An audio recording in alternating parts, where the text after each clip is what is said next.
Good afternoon and welcome to the March update for superannuation for the 2024 year. Can you believe we're almost three months through the year already? It's going so very fast. Anyway, for superannuation for the past 3 months, there has been a few things going on. So the idea of this webinar is to essentially give you an update as to where things are at, what's changed, what's in progress, and the like. So basically, my contact details are there. If you want to reach out to me after this, please do so if you have any questions about the presentation. Important disclaimer, you can believe what I say, but you can't actually believe it unless you ask it specifically of me. So with that, what we're going to cover off in the next hour or so, maybe a bit less, will be the changes to the contribution caps that will apply for next year, some legislative developments, some regulatory developments, a little bit of a practitioner alert for the fellow accountants out there, and also just to round out with some good stats, because at the end of the day, you can never have enough good stats. So let's get into it. Contribution cap increases.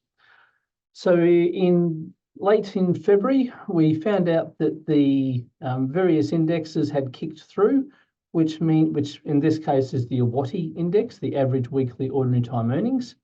So that means that from 1 July 2024, the concessional contribution cap increases from $27,500 to $30,000. So that's from 1 July. And because of the way that the system works, 4 times that means that the non-concessional contribution cap will be $120,000. That therefore means that the bring forward from 1 July 2024 will be $360,000. And just as a reminder, the general transfer balance cap remains at 1.9 million. So that's the cap that we use for making contributions into super. So as the table below shows, if your total super balance, which is the accumulation of all the members' superannuation balances, regardless of super funds, as at 30 June 2024, if their member balance is less than 1.66 million, they're able to put in $336,000 from 1 July 2024. Likewise, if it's between 1.6 million and 1.78 million, they can do 240,000.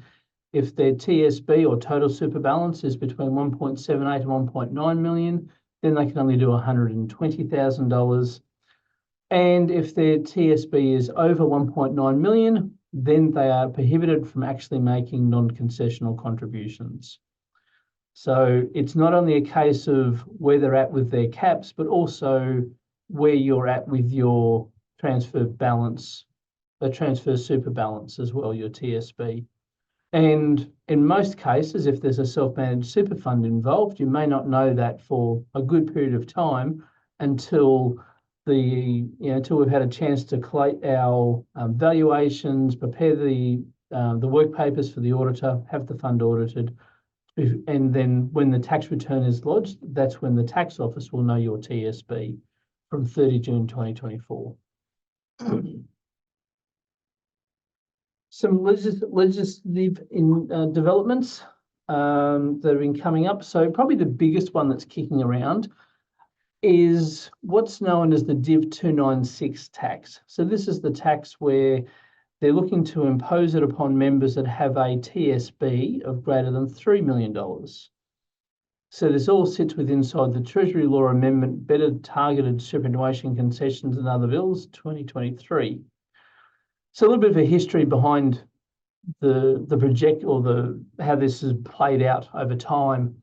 So initially we had a consultation paper that was issued by the government, and that consultation period was actually over Easter last year, which is rather nasty of them, and it was only open for basically 2 weeks.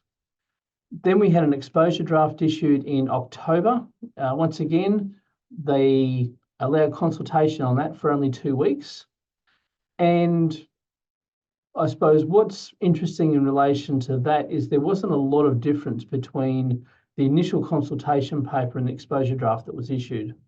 There's a couple of technical tweaks, if you like, but nothing major. Then the 30th of November, we actually had a bill that was presented to the lower house. As soon as that was then presented to the upper house, the Senate, they essentially went straight to an inquiry. That inquiry was meant to report by the 19th of April. However, the Senate has allowed an extension of time to the 10th of May for this.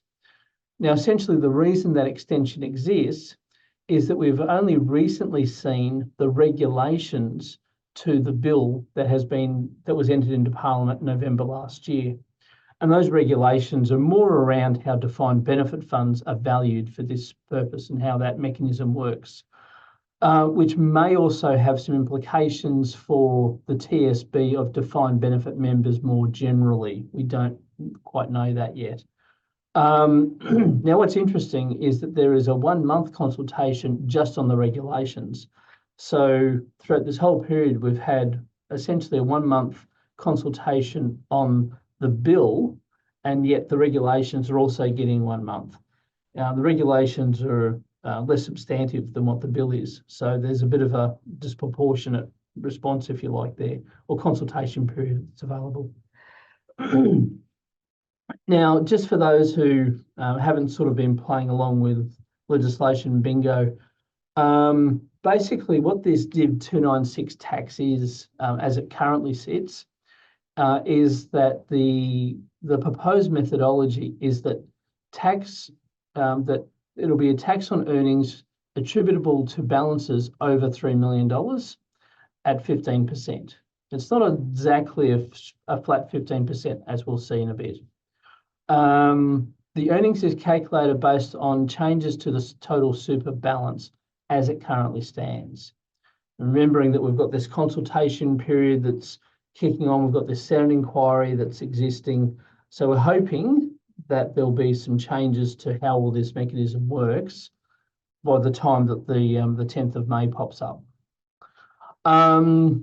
Basically, they've confirmed how the calculations, the earnings calculation works, and there's been a change to the total super balance formula, as I said, which can have some broader implications.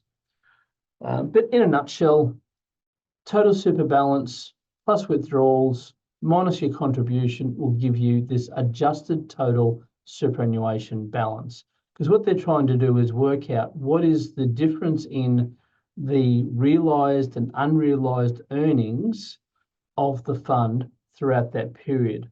So they take off contributions regardless of the type.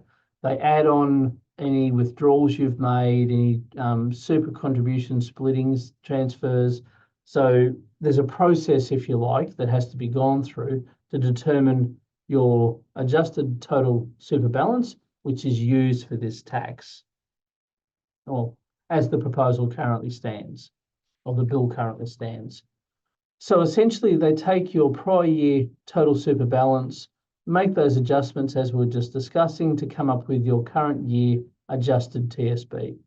Now, if that is above $3 million, then this tax will apply, and the earnings, so if you start with more than $3 million, it's either $3 million or your previous TSB, and the earnings are added, basically taken into account from that.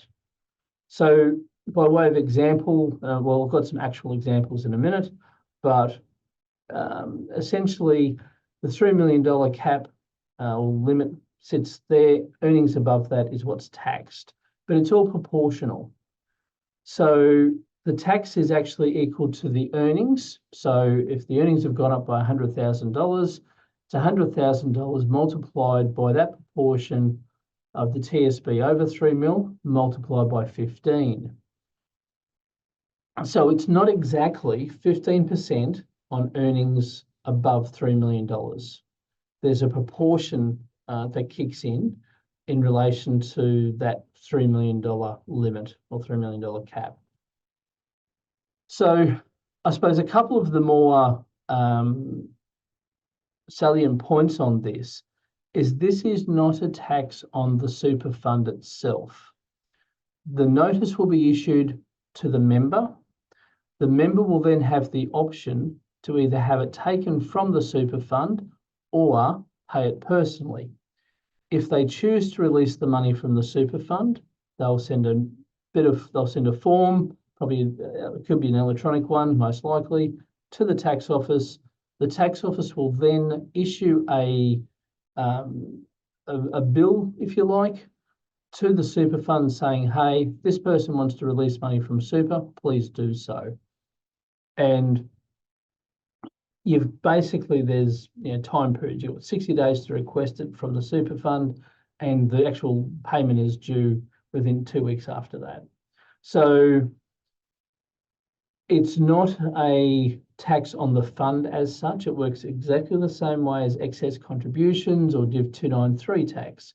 It's all part of the same mechanism, and that's why they've chosen to do it this way, because it's the easy way insofar as they already have the systems and processes in place to deal with it. So by way of some examples, so if we look at Lynn, her TSB at 30 June 25, because remember, one thing I haven't mentioned is this tax won't apply until 1 July 26. So, 1 July 25 is the start of the test period. So it looks at your 30 June 2025 TSB and has that changed to 30 June 2026. So in this case, Lynn's TSB was 2.8 million. Come 30 June 2026, it was 3.2 million. However, there was a $300,000 downsize of contribution. And you might remember that is something that we take off this calculation. So her adjusted TSB now becomes $2.9 million. So even though she has $100,000 of earnings, because her adjusted TSB was under $3 million, we don't care. She's not eligible to, or entitled to, has the ability to pay this tax. So it doesn't apply to her. However, in year 2, her $3.2 million TSB, because it's not adjusted, it's taking it from raw, and it grows to $3.5 million over the next financial year.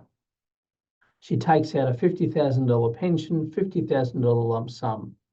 So her TSB is actually now 3.6 million because withdrawals are added back on top of the actual balance. So that means that 3.6 million minus 3.2 million equals earnings of $400,000. The proportionate earnings in this case is 14.29%, which then means that her taxable Div 296 earnings is 57,000, which is 14.29% divided by or multiplied by $400,000.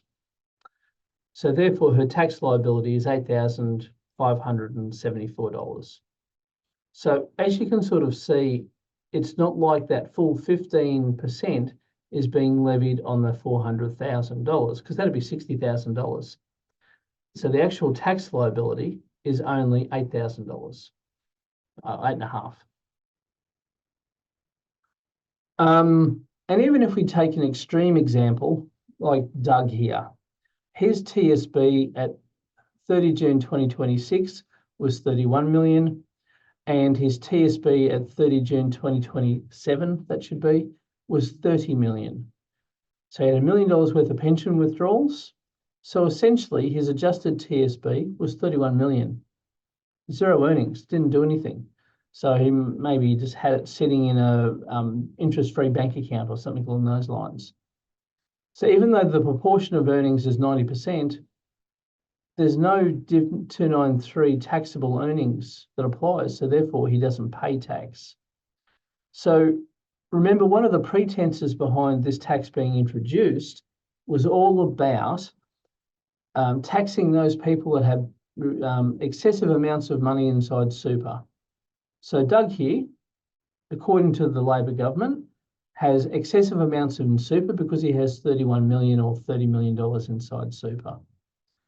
Now, this tax won't apply to him because he doesn't have any attributable earnings for it. So the measure as it stands doesn't actually achieve the outcome they think it's going to achieve.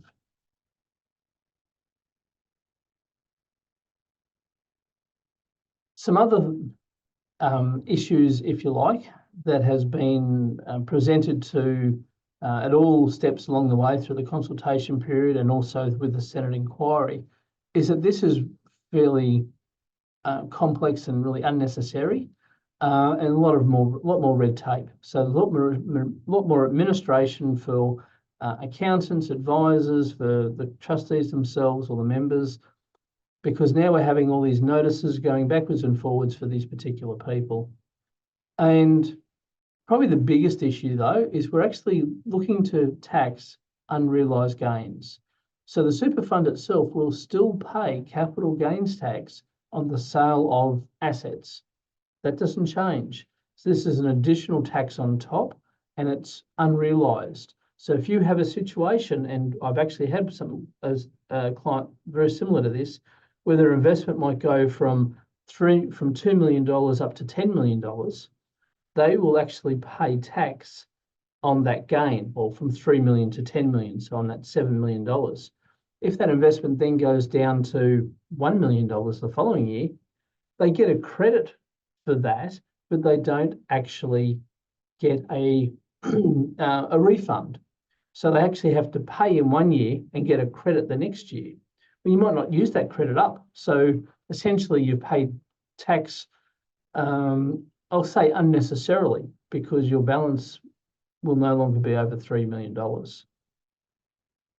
As I've mentioned, high balance holders may not actually pay any tax because of the way that the earnings calculation works. What they're really trying to do is fix a system that's already been fixed. So back in 2017, the Morrison government introduced caps on our ability to put money into super. So essentially, we're already limited in how we can grow our super. It'll be a rare occurrence where a super fund will turn from $2 million up to $20 million going forward. It can happen, but it'll be a rare occurrence. Excuse me. So before 2017, there were no limits in when you could put money into super. You still had caps, but there was no upper limit as to how much you could put in. You could continue to put in regardless of how much you had in there. Back before 2007, it was unlimited how much you could put into super. So over time, we've already been addressing this issue about having large or excessive balances inside super. But the problem is that the government is seeing the issue as it is now, rather than appreciating the path that we've travelled that will make changes into the future. Essentially, what they need to do is just wait time. When people die, that death benefit will have to come out of super. So the problem will be solved eventually, but what they're trying to do is to create another solution for a problem that's already solved. So to me, it's very short-sighted and doesn't really make a lot of sense. And I think generally it damages the perception, or creates the perception, or strengthens the perception that superannuation is just always a moving feast, when the reality is it shouldn't be that way, given that the intent for super is for your retirement savings.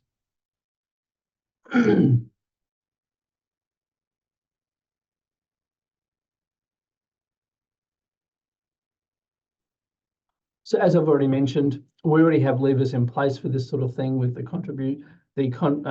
contribution caps and the way the TSB and the transfer balance cap works when you want to start pensions, death benefits, they have to come out.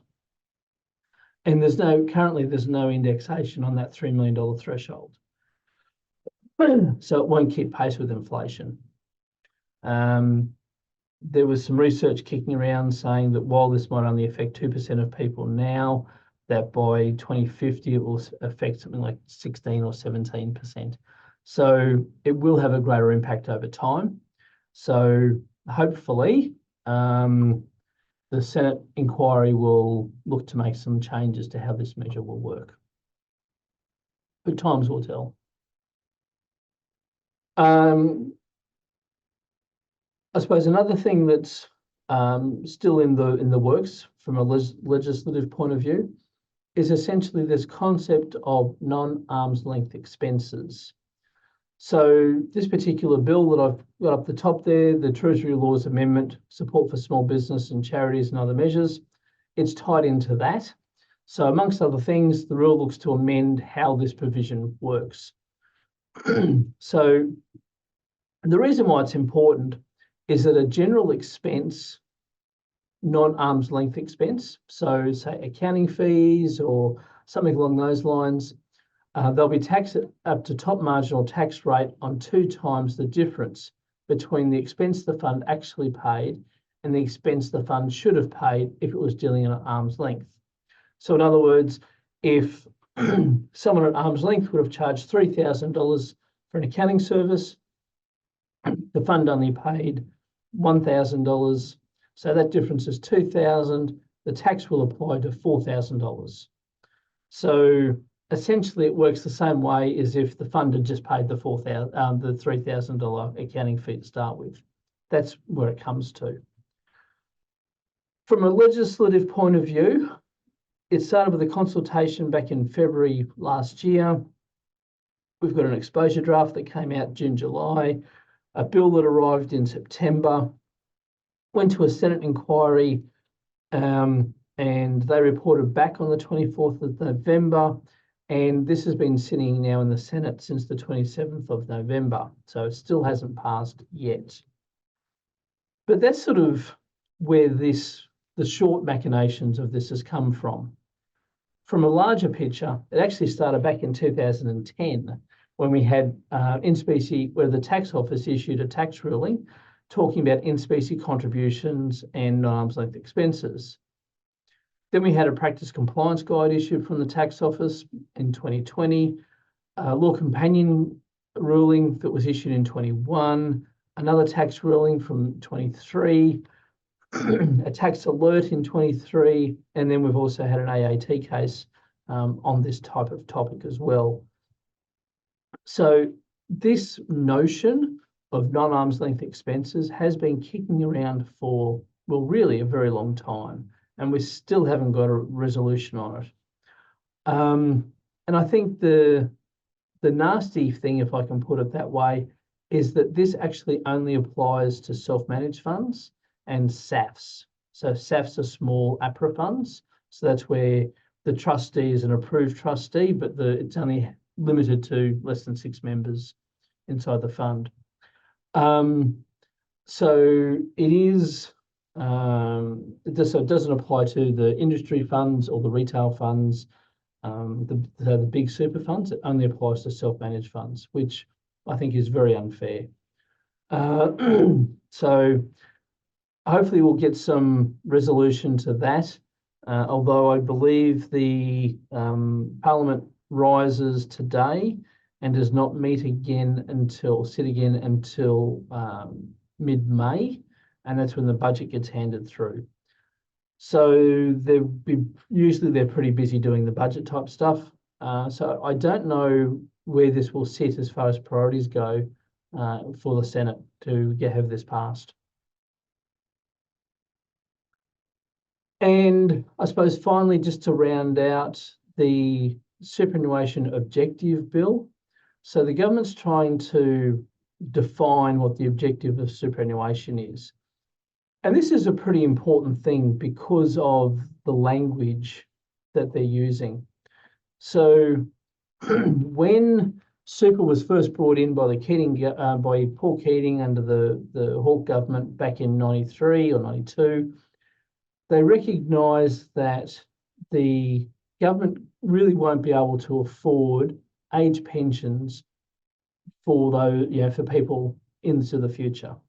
So they came up with this idea of having essentially employers pay superannuation for their employees. In fact, it was actually part of a trade union deal to not give people a pay rise, but to have it so they had forced savings for their retirement. At the time, it was about the first system in the world that had something like this, and became the model of a lot of countries to implement something similar. So initially, it was designed to replace the age pension, whereas now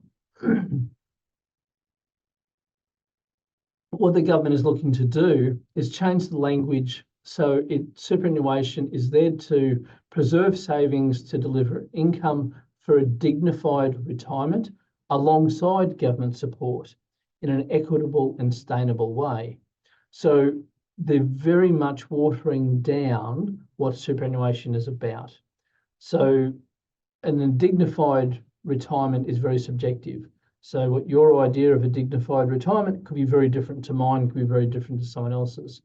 So I see that this is a way that they can not be so hamstrung by this notion that superannuation is there to replace the age pension and to provide people with a comfortable lifestyle, that it's there to work alongside the current age pension. So this is an idea that's been kicking around now for about 12 months. Once again, consultation in March, exposure draft September, bill was introduced in November. The Senate has actually just handed down their report into this, and it's now currently with the Senate. So it's been through that inquiry process. So now we're just essentially waiting for the Senate to either pass or not. Regulatory developments. So there hasn't been a lot going on with the tax office of late. However, they actually issued this just the other day where they're using their data matching or their data integrity ability, and they've identified that there's many funds that have maintained the same value of the SMSF assets in the annual return. Specifically, there's about 16,500 super funds that they've reported the same asset class of value for at least 3 years. And that includes residential, commercial, unlisted, and unlisted trusts and companies. So they picked this data up through the tax return itself, where it basically identifies the asset values that the super fund has. And apparently of those 16,500 funds, there is about 1,000 auditors that are involved. So really that means on average 16 funds per auditor that they're looking at. Now, obviously there'll be more and less, but as part of this process, the ATO are going to be writing to both the trustees and auditors of those super funds and reminding them, being very subtle about it, that they need to revalue their assets to market value each year according to the legislation. So look, this is a very, I won't say contentious, because I agree with the principle, particularly on the back of the TSB and the TBC reporting that it all now sits around. But the ATO are making essentially it very hard for auditors to accept valuations that are given to them. They're putting quite stringent requirements on auditors as to what they can accept and the evidence they can accept in relation to supporting documentation and the like. So this is an area that, as we have seen over the past probably 18 months, is becoming more and more difficult to navigate. And I think it will only become more and more difficult to do so. So, you know, we're almost getting to a point now where we're asking our property clients for annual appraisals for their investments, for their property investments. And certainly for unlisted companies and trusts, we do that as a matter of course. And, you know, there are many different techniques that we deploy to try and do that. So I suppose the takeout from this is that I appreciate that getting appraisals or valuations is painful, but unfortunately it's a necessary evil of having that particular investment class inside super. So there's really not much we can do about it. This is really very much driven by the tax office's regulatory approach to both the auditor and to us as the accountant for super funds. And I suppose interestingly, APRA makes similar noises to the bigger end of town for the industry super funds more specifically. However, they don't seem to be as on top of it, if I can put it that way, as what the ATO is. APRA seem a little bit more, perhaps they don't have the data, or perhaps they're just not as willing to exercise their muscles on this as what the ATO are. A little bit of a practitioner alert, just in relation to some TS or tax agent services requirements going forward. So from 1 January 2024, there's been an expanded ministerial power put towards the tax agent code, and also the TASA has their objectives sort of updated.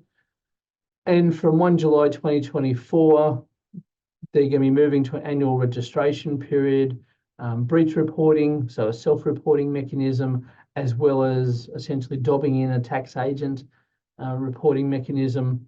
There'll be a greater enhancement of the tax practitioner board's financial independence from government, so essentially trying to make it more standalone, and also looking at how the board appointments work from 1 October. So this has obviously been a bit of a political football on the back of the PricewaterhouseCoopers PwC tax scandal. And at the moment, it seems that the government is, I won't say has a vendetta on accountants and consulting firms more generally or more broadly, but certainly they're making things a lot more stringent, a lot more harder.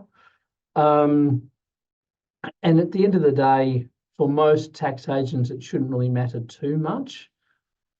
But there are things that we have to be aware of as tax agents to make sure that we can obviously maintain our license and be there to help our clients when they need to.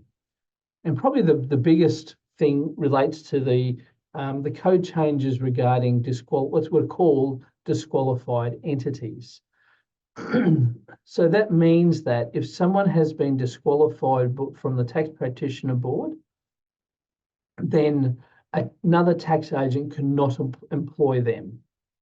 And they can't have any arrangement where they work for them, unless, of course, it's approved by the tax practitioner board themselves. So there are penalties imposed upon the tax agent that employs that person, as well as the disqualified person entity, if they do go and work for someone else. So if the tax practitioner board says Bill is banned from being a tax agent because he's not a fit and proper person for 3 years, he can't then go and work for another tax agent unless the tax practitioner board approve. Presumably, there would be stringent requirements and supervision imposed upon that individual, that disqualified entity, as it's called, if they do go and work for someone else. But what this means is that as an employer, we actually have to have a mechanism whereby we can find out who has been disqualified. And they're still trying to work out how that's actually going to work efficiently. So a disqualified entity is anyone who's committed a serious offence, so not a fit and proper person. They've been subject to sanctions by the TSB, the Tax Practitioner Board, has had their registration terminated, suspended or refused, and has been found to be in breach of the TSB or a court. So some important criteria there to look at when you're looking to employ staff.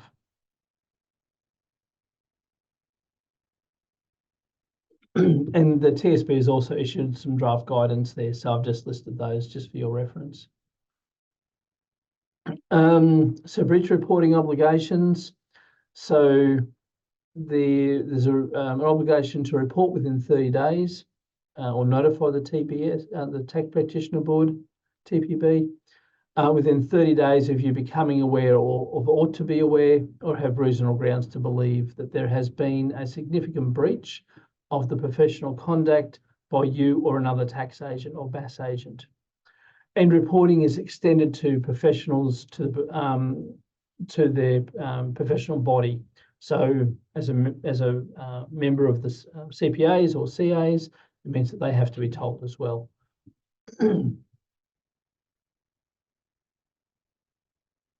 And finally, some joyful stats, because as I said, you can have enough stats.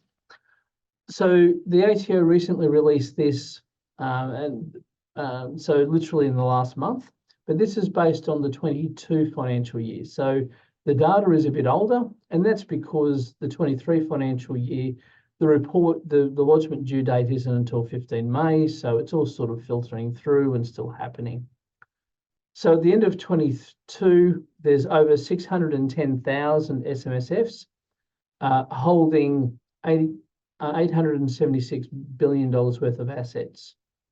And there's more than 1.1 million SMSF members. Now that's all at 30 June 23 because they can find out the member details and the number of funds as at more relevant. So that's at 23, but the assets under management or the assets inside the funds is from the tax return, which is from 22. So SMSFs had assets of almost 1.5 million on average, which is up about 18% over the last 5 years. But interestingly, it's down 2% from 21. 65% of SMSFs have existed for more than 10 years. So conversely, 35 are younger. 45% of SMSFs had assets between $200,000 and $1 million. So 17% of total assets is actually held by 45% of the population. So 55% of the SMSF population accounts for 83% of the assets. So obviously, there are a number of funds out there that have quite substantial balances in them, is really what that comes back to. The median age of SMSF members for newly established funds in the 22 year was 46, and the median age for all members was 62. So this doesn't really surprise me because typically if you're setting up a super fund, a self-managed fund, sorry, you're probably going to be in your early to mid 40s.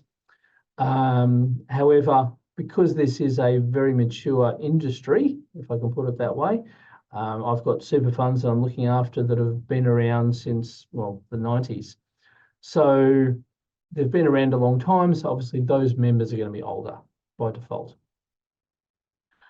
The average member balance for females increased by 23% over the past 5 years, while the average member balance for males increased 19%. So more females are being involved or being involved in the setup of self-managed super funds. And that is the end of today's update. So as I said before, if you have any questions in relation to any of the content that's here or self-managed super funds generally, please don't hesitate to contact me on the details at the beginning of the presentation. Otherwise, I will wish you a good afternoon. All the best. Thanks very much.